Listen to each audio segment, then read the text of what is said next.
Hey everyone, it's Mike with It's Pittsfield Tonight. I am here with Karen Kalinowsky. Many of you know Karen. I've done a few videos with her, and Karen is running for Pittsfield City Council at large this year. Karen, thank you for taking the time this morning to do this. I know it's bright and early.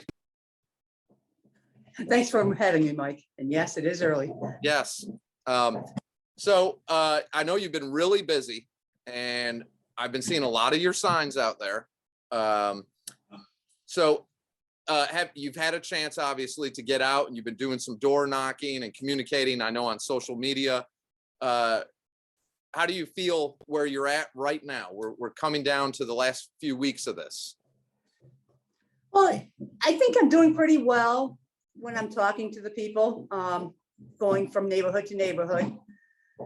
I got a lot of signs out there, probably hitting your 200 mark within this last week. You know, people just want to be heard. From people that take the time to talk to me, they just want to be heard. What their concerns are kind of match with mine, Mike. You know, our streets. Actually, the sidewalks are actually in worse condition than some of our streets, and they've been neglected for years.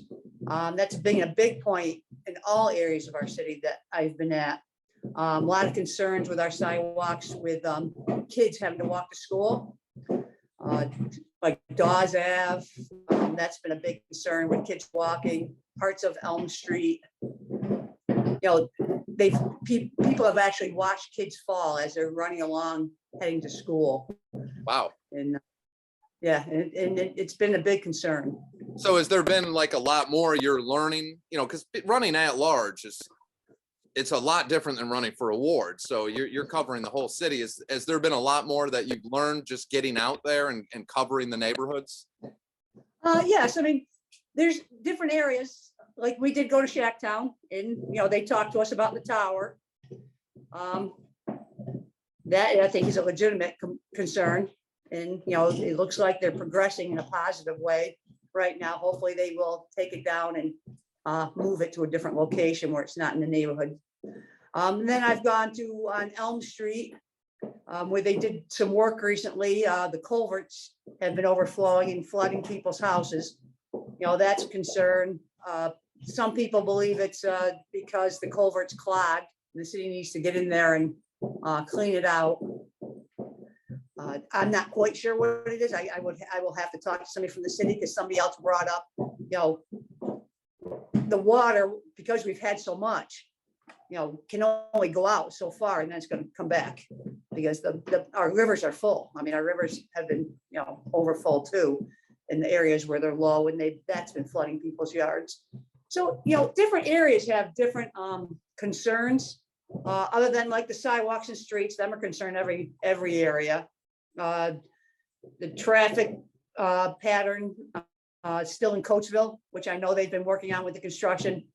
That's a concern for the people that live down there. They say it's still off. Some of the blinking lights at night are still an issue. I was down on John Street, the new park on Dewey Avenue. People are concerned about the lights being on that park all night, and you know, being in their windows, causing kids to hang out there until the wee hours of the morning because the lights are still on. Is that where that kayak boat launch is? Yes, yes.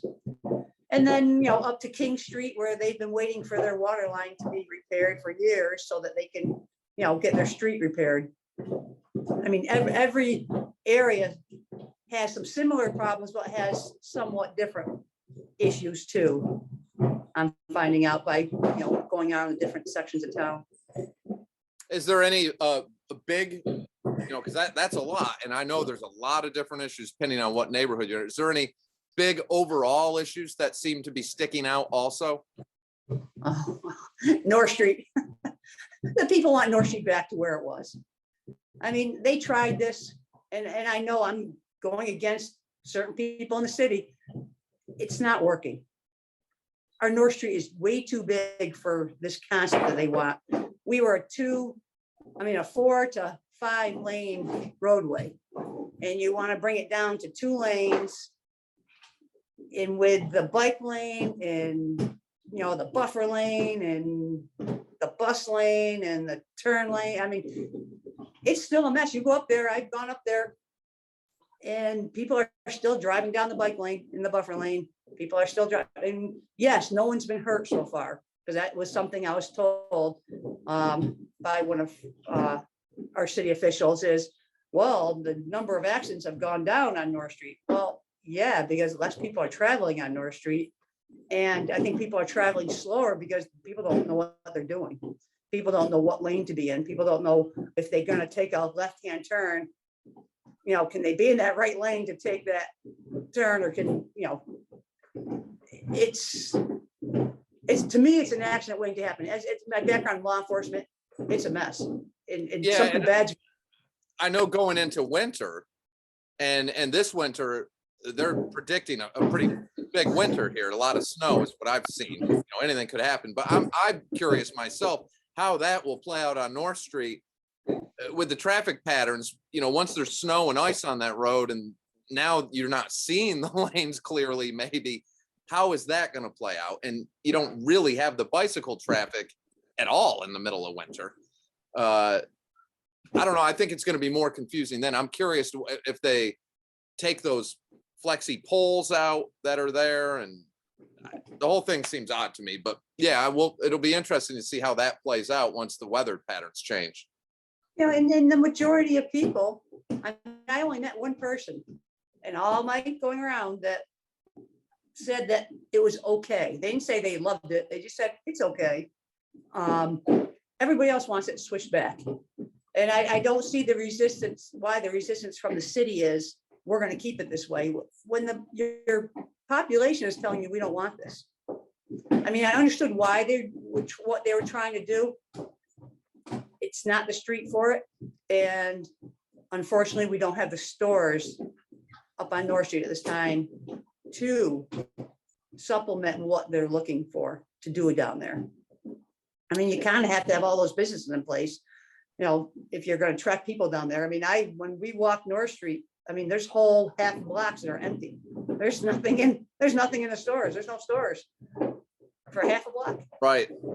Now, do you have any upcoming events, or have you had any events? You know, I know it's different with the way the country is right now, but have you had any events where people can come in, like gatherings, meet and greets, and that kind of thing?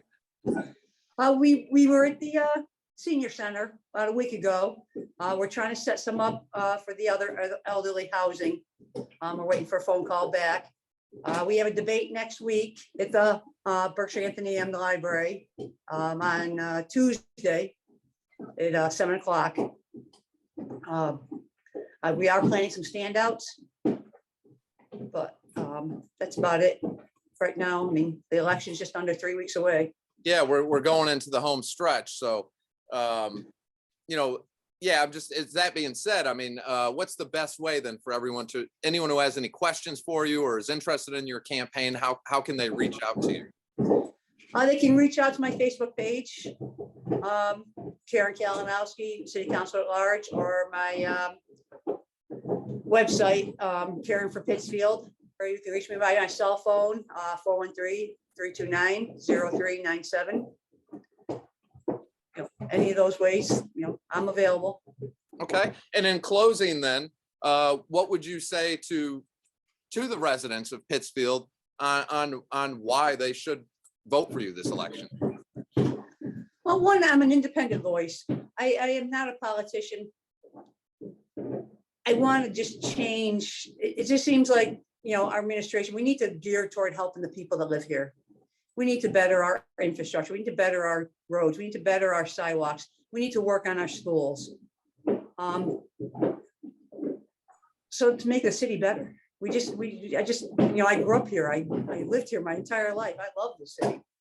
I just think that we can do better, and I hope to help the people to do it that way, to aim at that.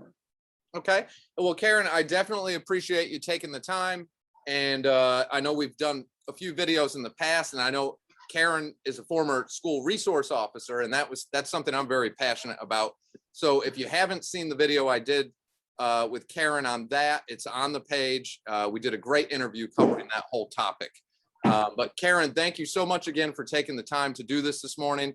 And I hope I can get you on here one more time before Election Day. Sounds good, Mike. Thank you. All right, thank you again, and you have a great day. You too. Thanks.